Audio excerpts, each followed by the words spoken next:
100 preguntas y respuestas para comprender el conflicto colombiano es un espacio para divulgar el conocimiento histórico y promover el sano debate. Orientan este programa los profesores Mauricio Albeiro Montoya y Wilmer Zuleta. ¿Qué puedo hacer por mi pueblo? Aquí ya no existe paz, aquí ya no hay libertad, aquí ya no pasa un día sin algo que lamentar. Un hombre frágil, tal vez anónimo, de edad indescifrable o escondida en los vericuetos de su vida, recuerda que a sus 13 años se metió con muchos otros niños a la guerra, con las guerrillas de Rafael Rangel, porque la chulavita mataba a los liberales sin importar las edades. La guerra que había desatado la violencia parecía haber terminado, pero no, ahora era de otra manera, subterránea, disfrazada a veces, pero igual de trágica y dura. La vida debía empezar de nuevo, pues aquella guerra no había dejado ningún saldo positivo. Junto con otros 50 desheredados, Luis José Solano Sepúlveda, con sus recuerdos entre el bolsillo roto, comenzó a colonizar por Río Fuego en 1961.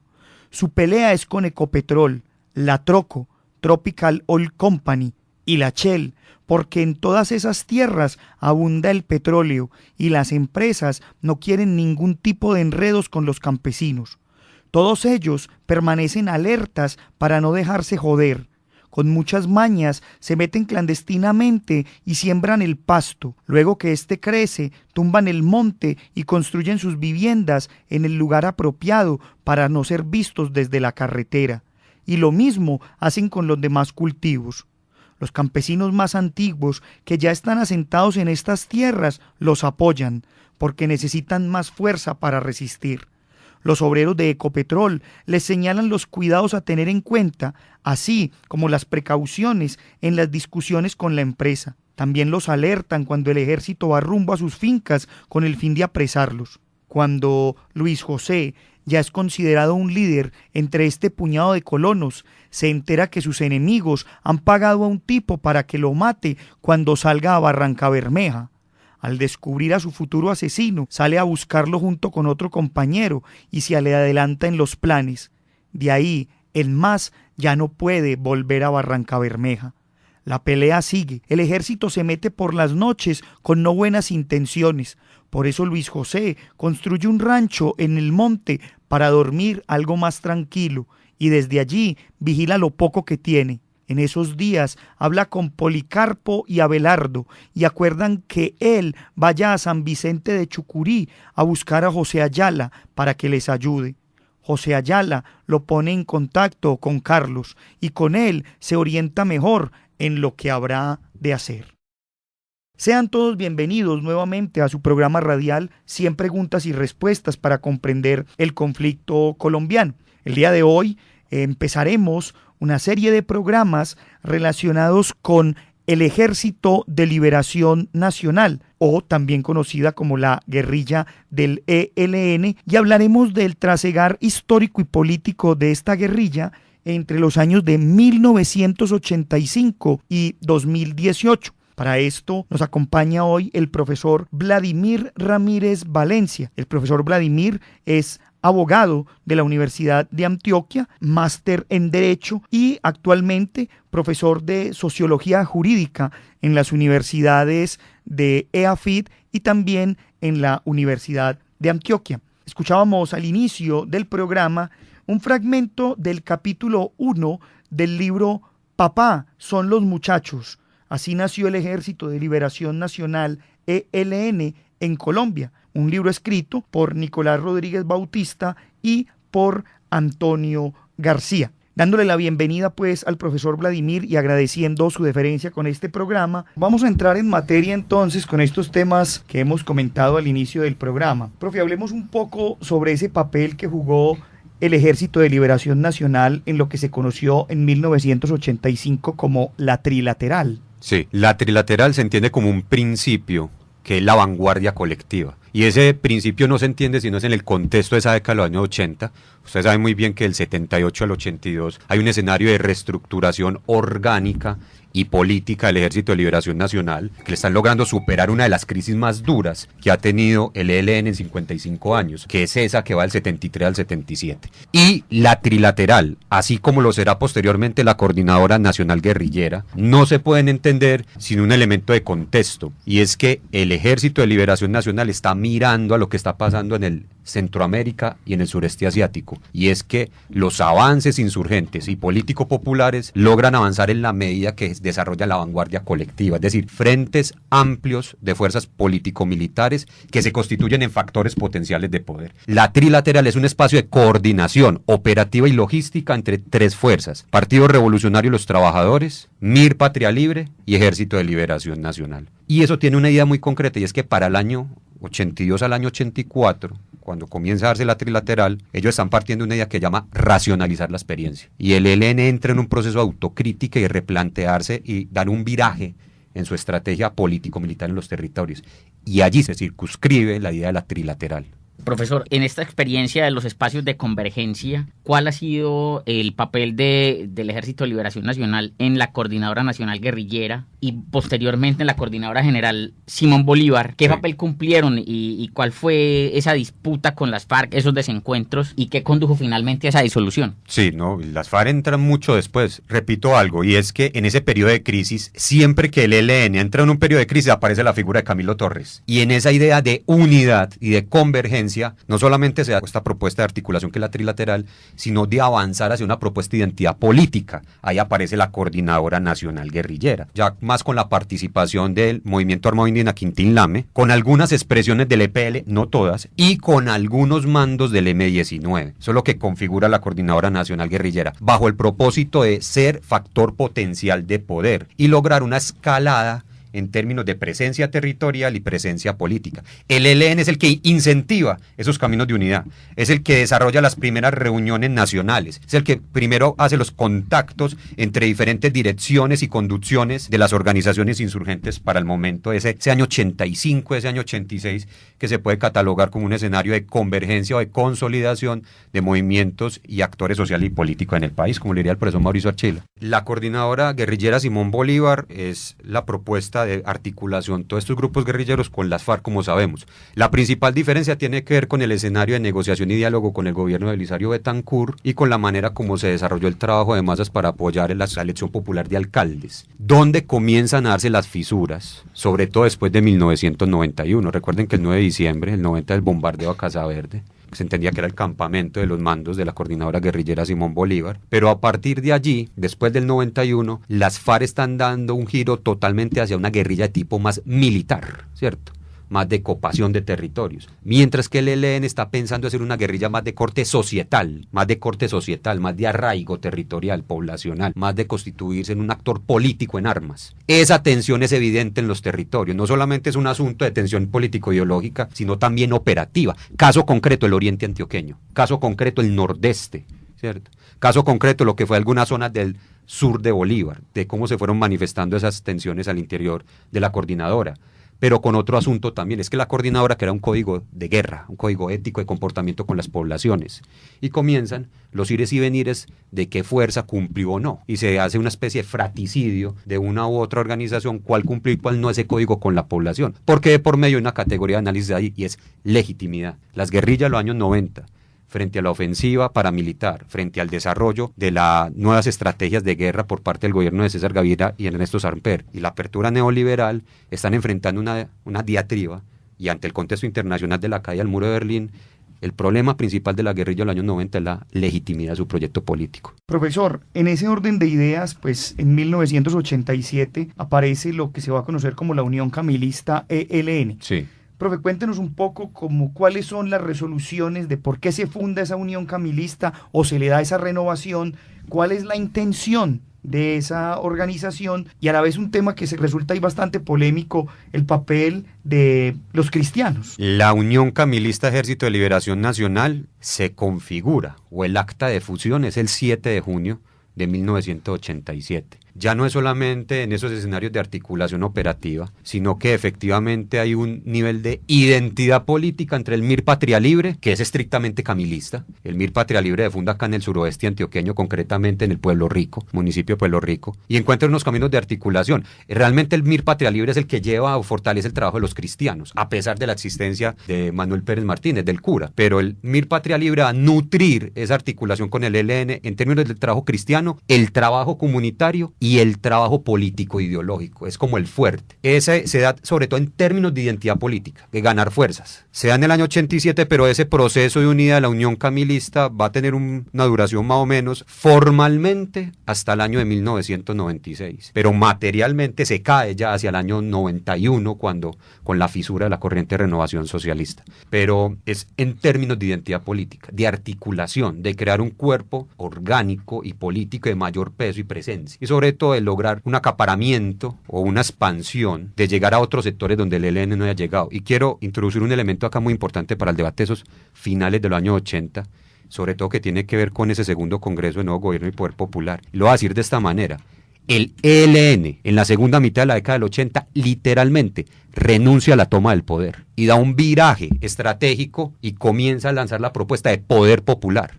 El poder no se toma, el poder se ejerce aquí y ahora y se acumula local y regionalmente. Y en ese orden de ideas se debe llegar a escenarios de unidad, articulación, convergencia con todos los sectores sociales, progresistas, populares o de izquierda que quieran construir una nueva nación. Ahí ese es el contexto en el que surge la Unión Camilista. Profesor, en los años 1987 y 1988 se realizaron 2 plenos de la Dirección Nacional de la Unión Camilista del ELN. Sí. ¿Cuáles, a su juicio, digamos, fueron las principales conclusiones y las principales resoluciones de esos 2 plenos? Sí, el primero de ellos es ratificar la postura de que el poder se acumula local y territorialmente y que el Ejército de Liberación Nacional debe avanzar en escenarios de articulación con sectores sociales. Lo segundo es que la guerra ya no es solamente en el campo, es una guerra integral, que se dan diferentes escenarios. A partir del segundo pleno, es que comienza a construirse las brigadas revolucionarias de masas y la guerra se lleva a las ciudades. No es gratuito que coincida con el periodo de configuración de las milicias urbanas. Medellín es un claro ejemplo de ello. También se prioriza el trabajo de masas en el sentido de que se llega a unos sectores que clásicamente no se tenían contemplados. Los sectores del movimiento social clásico, lo obrero, estudiantil, campesino, pero van hacia otra serie de nuevos actores como el movimiento comunitario, el movimiento cristiano, la consolidación de un movimiento estudiantil y juvenil mucho más claro, y asimismo la construcción. Si uno fuese a resumir en un concepto las conclusiones del primer y segundo pleno del ELN, de la Unión Camilista del ELN, en ese año del 87-88, se resume en algo: construcción de un bloque popular de poder contrahegemónico a los planes que en ese entonces ya comenzaban a visorarse de neoliberalismo y mundialización. Profe, además de eso, pues viene el segundo Congreso del Poder Popular y Nuevo Gobierno, ya usted mencionaba algo sobre él. ¿Qué podemos decir como de las grandes conclusiones que se sacan allí? Porque esos congresos pueden tener, digamos, su similitud o su emulación con lo que eran las conferencias de las FARC. Sí. ¿Cuáles son las principales resoluciones que salen de este Congreso? Sí, la primera, dentro de las reivindicaciones que define el segundo Congreso de Nuevo Gobierno y Poder Popular, está la de ratificar la defensa y el aprovechamiento de los recursos estratégicos de la nación. Lanza la campaña petrolera Despierta Colombia. Lo segundo, afianzar la relación con actores sociales e institucionales. Caso concreto, movimiento político a luchar. Tercero, avanzar en la construcción de un ejército único revolucionario. Por eso es que a partir del segundo Congreso comienzan a aparecer los cuerpos militares permanentes al interior del ELN, conocidos como compañías. Cuarto, llegar a nuevas zonas de expansión del proyecto y consolidar las tradicionales. ¿Cuáles son las tradicionales? Sur de Bolívar, nordeste de Oriente Antioqueño, Santander y Cesar y Arauca. Pero a partir del segundo Congreso es que se crean los proyectos guerrilleros en el suroccidente del país, concretamente Huila, Nariño y Cauca. Occidente del Valle, se crean unos trabajos, se consolidan las redes urbanas, los regionales, Tunja, Barrancabermeja, Barranquilla, Medellín, Cali, Bogotá obviamente, y se crean las unidades especiales y logísticas. O sea, ese segundo congreso es, llamémoslo así, refundacional del Ejército de Liberación Nacional. Además se afianza esa figura que para el ELN es muy emblemática, significativa, relevante, que es la figura del cura Pérez Martínez, como ese timonel más que político e ideológico, es ético para el conjunto de la organización. Profesor, ¿por qué fracasa el tema de la paz en la década de los 80? ¿Cuál es el papel pues del ELN pues ahí? Y más adelante, ¿por qué decide el ELN no participar en la constituyente? Sí, precisamente coincide con el periodo de la trilateral, y es que el ELN reconoce y respeta las decisiones que tomaron conjunto de la conducción de las FARC para ese momento, del EPL y el M-19, entrar en un escenario de diálogos con el gobierno de Belisario Betancur. Pero el ELN, luego de una reunión nacional de la Dirección Nacional Provisional, era una Dirección Nacional Provisional, no era como tal la estable, definen que si bien el escenario de diálogo puede ser un escenario para medir fuerzas y dar a conocer la opinión pública la propuesta política de paz de las insurgencias, no se han superado las condiciones ni las desigualdades sociales y políticas que llevaron a la toma de las armas. Por lo tanto, no es legítimo entrar en un proceso de diálogo. Eso está claro, eso es manifiesto, eso es público. Esas declaraciones del ELN entre el año 82 y el año 84 se van a negar. Luego, ya hacia finales de la década del 80, comienzan a contemplar la salida política y negociar el conflicto armado en la medida que haya una apertura democrática, la participación descentralizada de la comunidad, elección popular de alcaldes y gobernadores. De hecho, el ELN plantea sus planes de trabajo, escenarios de articulación y cogobierno con actores locales. Pero hay una negativa, porque las condiciones que nos llevaron a la toma de las armas, diría el ELN, no se han superado, y entrar a dialogar con Belisario Betancur es legitimar esas condiciones. Pero ellos públicamente manifiestan, respetamos las declaraciones de los compañeros de FARC, EPL y M-19, pero nosotros consideramos que no, dicen de esa manera. El ELN no reconoce la Constitución del 91 o el llamado a la Asamblea Nacional Constituyente porque lo considera la manera en que se viabiliza o se crean las condiciones para implantar un modelo neoliberal. Dice, la Constitución del 91 genera las condiciones políticas y jurídicas para darle paso a un proyecto neoliberal de apertura económica, que lo único que va a hacer es profundizar un modelo de explotación, expropiación de las comunidades y los territorios. Claro, el ELN está lanzando la propuesta de la defensa del territorio, ¿cierto?, de los recursos estratégicos del territorio. Segundo, por algo que después le va a dar la razón al ELN hacia el año 94-95,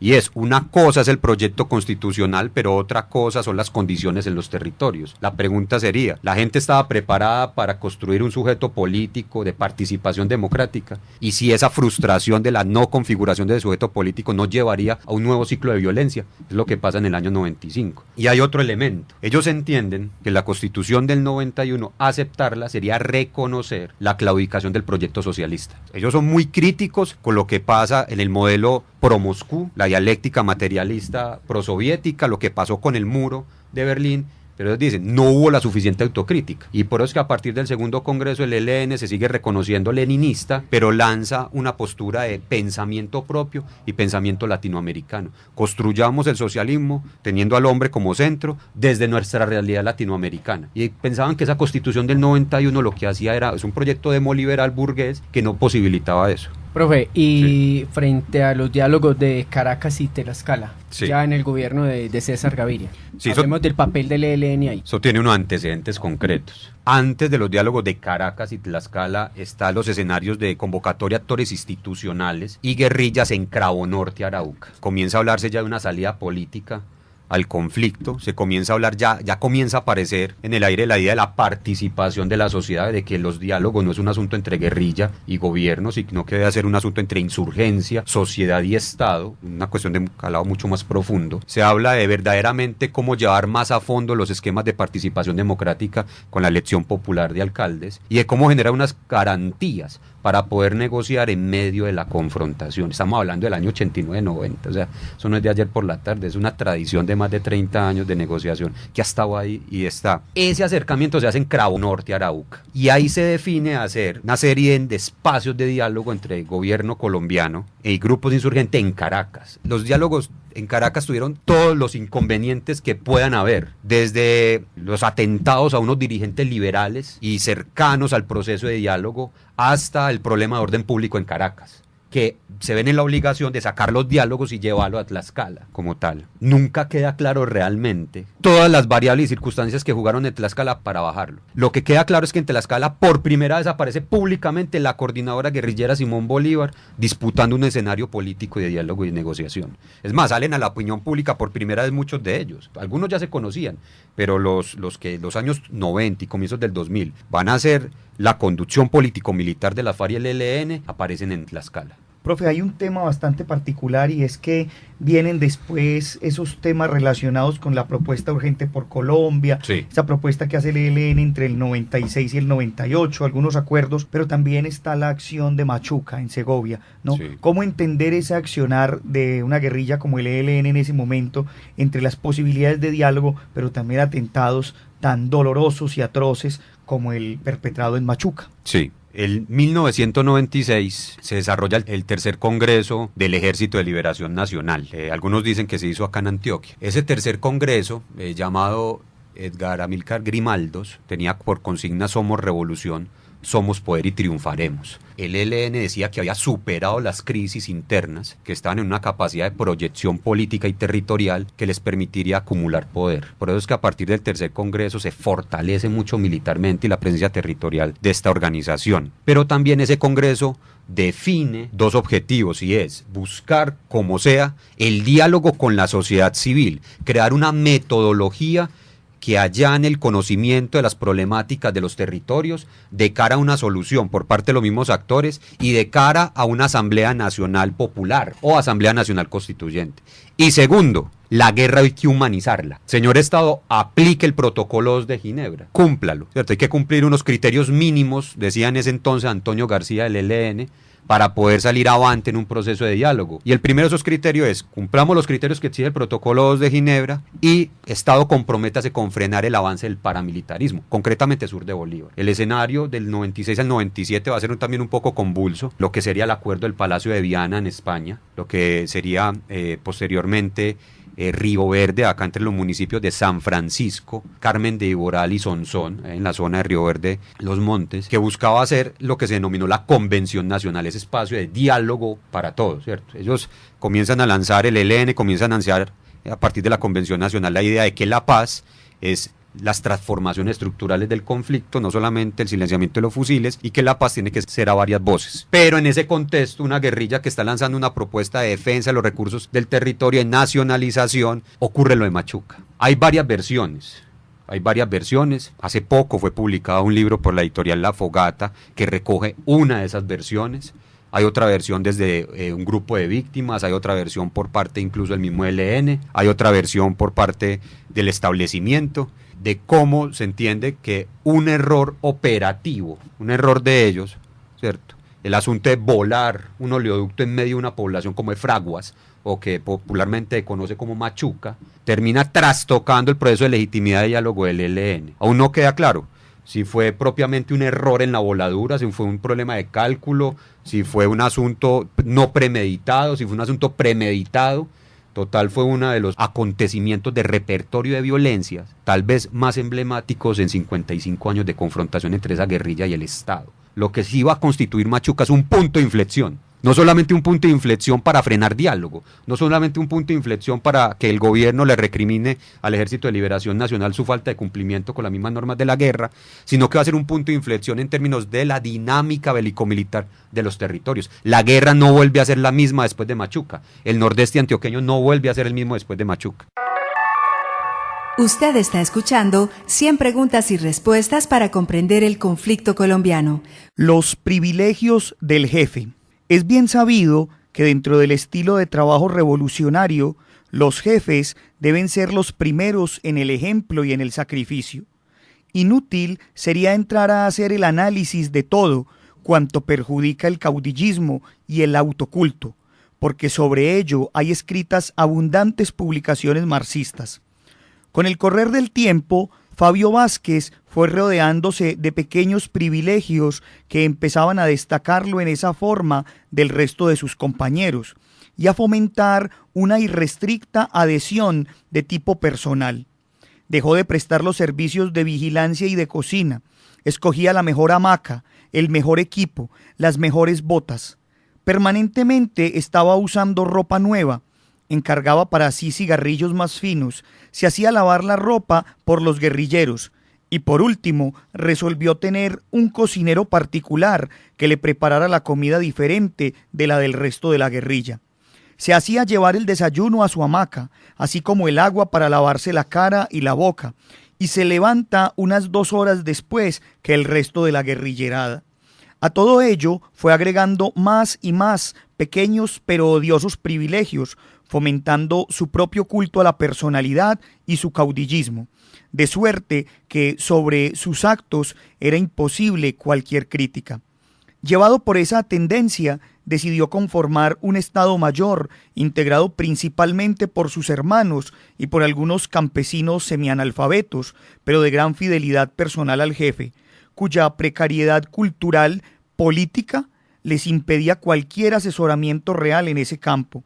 De ahí la forma humillante y desconfiada como trataba a los compañeros que, con una formación más política y sólida, se unían al frente guerrillero.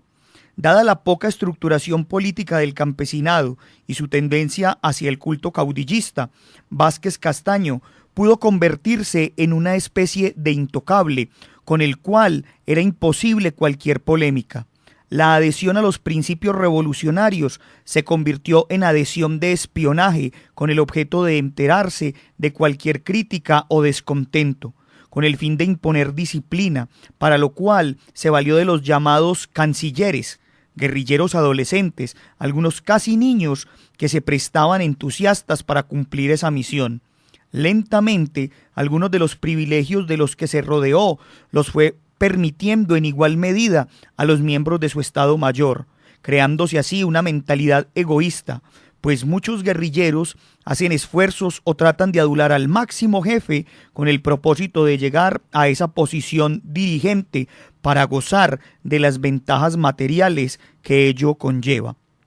Difícil sería establecer con precisión las causas que determinaron esta evolución en Fabio Vázquez.